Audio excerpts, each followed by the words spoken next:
दोस्तों, मैं आज आपको कानपुर के एक हॉन्टेड हॉस्टल की कहानी सुनाने जा रही हूँ। नए शहर में नए सपनों के साथ रवि अपनी इंजीनियरिंग की पढ़ाई के लिए एक पुराने हॉस्टल में शिफ्ट हुआ था। हॉस्टल का नाम था शांतिवन बॉयज़ हॉस्टल, जो अपने समय का काफ़ी मशहूर हॉस्टल रह चुका था, लेकिन अब पुराना और वीरान सा लगता था। रवि को कमरा मिला रूम नंबर 306। पहले दिन जब रवि हॉस्टल में एंटर हुआ, उसने महसूस किया कि कुछ अजीब सी ठंडक हवाओं में है। सीढ़ियों के पास एक चौकीदार मिला, बूढ़ा सा आदमी, सफ़ेद बालों और छोटी सी टॉर्च के साथ। उसने रवि को देखा और सिर्फ इतना कहा, 306, संभल के रहना बेटा। रवि हंसकर आगे बढ़ गया। हॉस्टल का महल पुराना था, दीवार से पेंट छूट रहा था, दरवाजे की खिड़कियां घिसी हुई थीं और कहीं कहीं से सीपेज के निशान भी थे। उसने सोचा, इंजीनियरिंग तो करनी ही है, थोड़ा एडजस्ट करना पड़ेगा।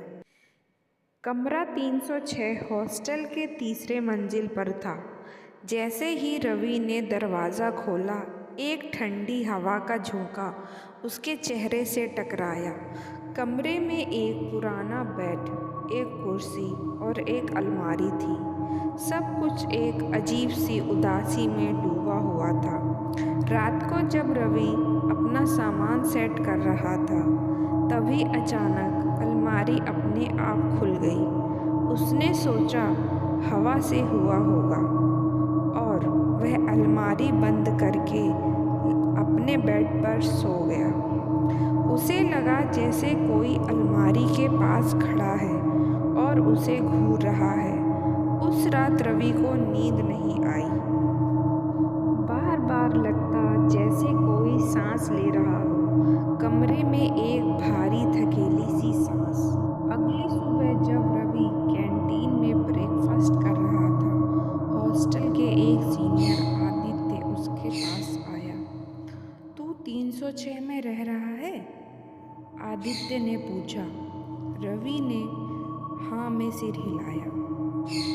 आदित्य चुप हो गया, जैसे कुछ कहकर फिर सोचने लगा। थोड़ी देर बाद बोला, यहाँ पे कुछ अजीब चीज़ें होती हैं। पिछले साल एक लड़का रोहन इसी कमरे में रहता था। उसी हॉस्टल के अंदर ही मौत हो गई थी। सुसाइड का केस बताया गया, पर कुछ लोग कहते हैं कुछ और ही हुआ था। रवि थोड़ा घबराया, लेकिन सोचा कि सिर्फ अफवाह होगी। हॉस्टल लाइफ में तो ऐसी कहानियाँ बनती रहती हैं। जब रवि सो रहा था तो उसे कुछ सुनाई दिया। उसने ध्यान से सुना तो उसके कानों में फुसफुसाने की आवाज़ सुनाई दे रही थी। डर के मारे उसका चेहरा काला पड़ गया था और कमरा अंदर से लॉक था। रवि के पैर ठंडे पड़ गए थे। अगले दिन रवि ने डिसाइड किया कि वो आदित्य से और पूछताछ करेगा। आदित्य ने बताया, रोहन की मौत एकदम अजीब थी। उस रात उसने अपने हॉस्टल के दोस्तों को मैसेज भेजा था, मैं अकेला नहीं हूँ, कोई मेरे साथ है। सुबह सब लोग आए तो देखा कि उसका चेहरा डर के मारे काला पड़ गया है और कमरा अंदर से लॉक था। रवि के पैर ठंडे पड़ गए थे।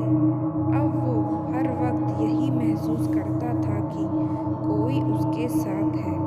कभी भी जाता, लगता कोई पीछे से देख रहा है। कभी कभी तो उसे अपना आईने में एक परछाई भी दिखाई देती थी। एक लड़का सफ़ेद शर्ट में, जिसका चेहरा धुंधला था। तीसरी रात रवि ने सोचा कि वो कुछ मंत्र या प्रेयर्स पढ़ेगा ताकि डर कम हो। जैसे ही उसने हनुमान चालीसा पढ़ना शुरू किया, जोर से बंद हो गया।